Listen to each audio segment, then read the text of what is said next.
Morning. How are you today?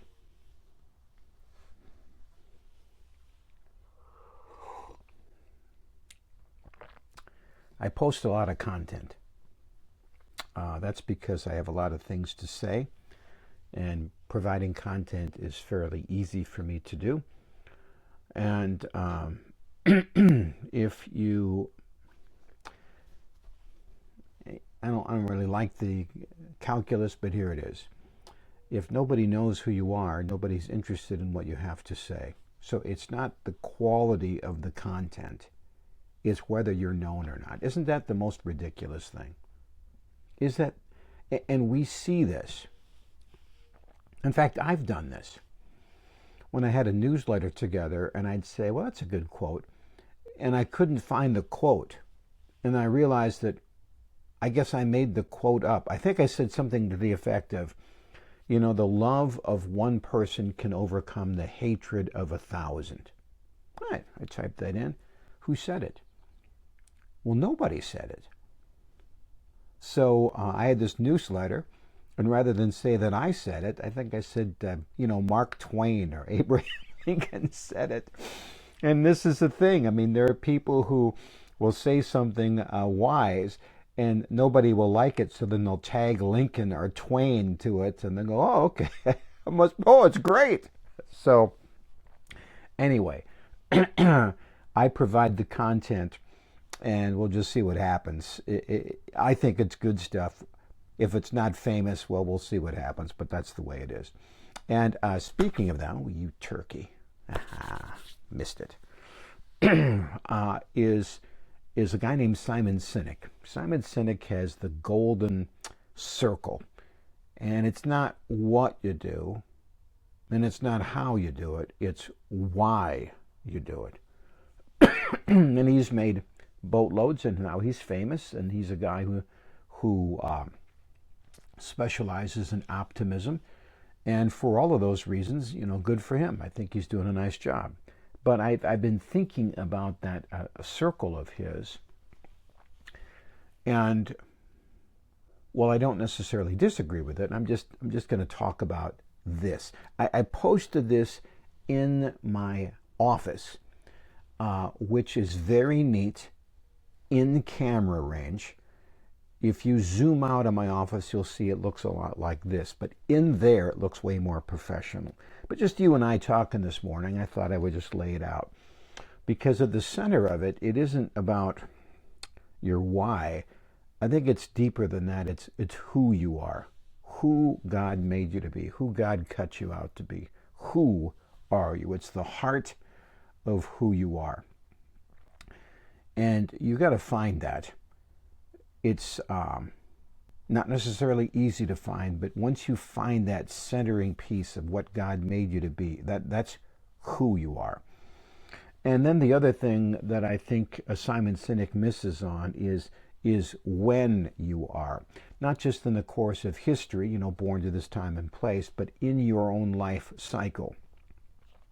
When you are. So if you're a younger person, you have a lot of energy, but maybe not a lot of self-knowledge. When you're older, you understand yourself a little better, but you're also a little tired, right? So it's not just understanding your heart, but also where you are in the story. And when I do that, you see this, I do that little sigmoid curve there, right? So that means where you are in the cycle. Maybe you're super busy in that prosperous time when you're just all you're at is working for the man, and you got bills and you got family, and you're busy. So when you are really dictates your ability to focus, because you may be distracted. And then the last one is then you are.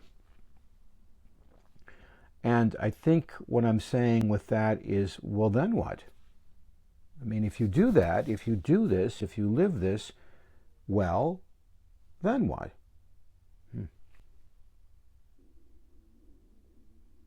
What's that James Dean quote? You live fast. Well, that's what you're going to do. And then what? Well, you die young. And then what? You leave a good-looking corpse. Yeah, that's about it. Hmm. I'm going to see the world. Well, and then what?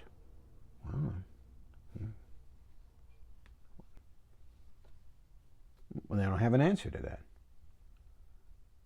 Um, and then you have to go a little deeper. Why is it you want to do this? I mean, so that's the exercise. That's the question. So let's just roll this back and talk about why I'm doing this. It's the heart of myself. I like to encourage people. It's what I was made to do. And I'm at the when in my life where I am 65 at this recording, 65. So I have some energy, but not as much. And no, I'm not really interested in starting a 20-nation 2-year tour. I've never really liked travel that much anyway. So if I could figure out a way to give encouragement without having to leave my house, and then what? Well, as I've come to understand, the measurable quality of an impact of a life is not in the stuff. Name a building after a person. Okay, well, let's look at, pick a famous person. Rockefeller Center. Okay, John D. Rockefeller. He had this building. It's called Rockefeller Center. It's in New York. Well, they're going to tear it down someday because it's a building. People maybe know the name, but did they ever know him? No, the impact on him in his life was not his stuff. It's the people he interacted with. That's where the lasting impact is. Your life will have meaning not in the stuff or even in the money you give away. It will be in the lives that you connect with. The friends and the children and the grandchildren. It's the ripple effect of that.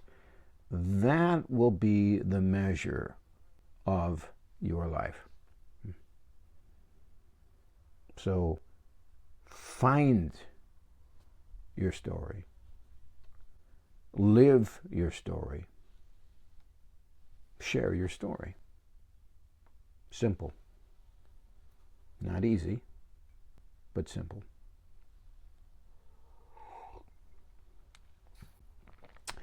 Well, I do thank you for your time. Hope you had a good day yesterday. Hope you have a better day today. I'm Jeff Gould, America's Storyteller. There's another video right there. I will see you tomorrow. God bless.